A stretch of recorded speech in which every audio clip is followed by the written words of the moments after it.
Let's play a little game called Pro Cyclist.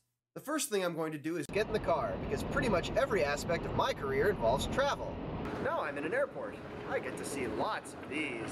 Look at those fancy tiles. I bet that'd make a great sock pattern. Now I'm in line for an invasive and uncomfortable procedure.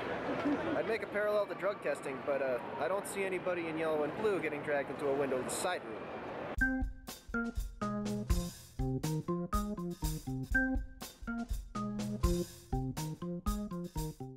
It's always that tiny 1% of jerks that ruin it for everyone else. I mean, we are getting to the point where it's fair to ask if an Astana positive still counts as news. You can't, however, say the same of Kevin Powell's recent run of second places. The Napoleon Sunweb Games rider took advantage of a fall by Giants' Lars van der Haar, who may have been distracted by one of the potentially unbroadcastable Hans Grohe ads, to win the Francorchamps Super Prestige. It was a hard course, as evidenced by BKCP Power Plus's Mathieu van der Poel after the finish. The race even ended the win streak of Enertherm BKCP's Sana Kant as she dropped out with one lap to go, leaving the win to Telnet Fidea's Nikki Harris with countrywoman Helen Wyman of Kona in second. Two strong British finishes just days ahead of the Milton Keynes World Cup. Powell's will also be coming into Milton Keynes with the World Cup lead, having been the sole 30-something on the podium the previous day at Koksijde, splitting third-place 19-year-old Van der Poel and 20-year-old winner Wout van Aert of Vascoud Service Golden Palace. The women's race at Koksijde did deliver a 3-up battle, but not with the expected names. Palas NNOF's Sophie de Boer and Rabobank's Sabrina Stoltiens had the honor of being schooled by Kant in the final sand section, as Marianne Vos didn't race, and Trek's Kitty Compton finished a disappointing 10th, losing the overall lead in that competition to de Boer.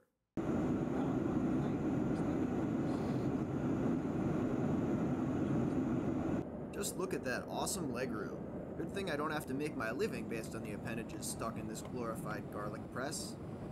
Now I'm in the place I was going, in a hotel. It should be pretty easy, right? I'm just doing the same thing I was before in a slightly different place a few hours further into the future than my body wants it to be. But it's always the little differences that trip you up, like slow Wi-Fi or traffic furniture or editing video on a computer that's older than Lance Armstrong's comeback.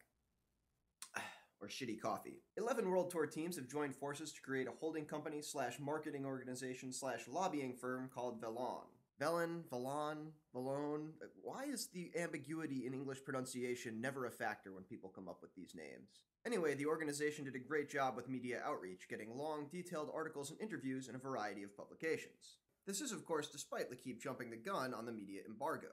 Why would they ever do such a thing? The ASO, owners of that French publication and also the Tour de France, view Velon as a threat. The Tour is almost unique in the constellation of cycling events in that it makes money, and the only realistic way for teams to elbow their way into that pie is through organization, the threat of a boycott. So a bunch of teams getting together on the same page? Not what ASO wants to see. Velon also brings close ties with IMG, who manage the rights to pretty much every event the ASO doesn't own. Further evidence of a brewing storm, the new collective contains not a single French team. Velon is consistent in its talking points, focusing on financial stability for teams through revenue streams and new technology, though they really don't go much beyond on-bike cameras in that regard. They've also stressed building a story around the pro cycling season, which is something that really triggers a Pavlovian flinch in me. I mean, in my business experience, that term is a pixie dust catch-all for generating public appeal, used by people that really have no idea what that sort of thing entails. Exhibit A, USA Cycling's job posting for a director of communications to tell the story of Team USA. Might also have something to do with the fact that Velon's CEO said, quote, "How do we improve the experience in the broadcast? How do we use it in a clever way?" I don't know, maybe try asking the people who are already doing that? Or can you not hear me with IMG's boot on my neck? I don't want to sound bearish on Velon or its objectives, but the pro cycling season, like everything else, already has a narrative. It's basically 4 major tournaments, the 3 Grand Tours and the 4th Classics Grand Tour as described by Ted King last spring. I'm not saying this can't be improved, but it has been massively mismarketed in the US, thank you Lance, NBCSN, and affiliated legacy organizations. I think there are parallels to the Hour record here, whose old narrative was swapped out earlier this year under the auspices of progress.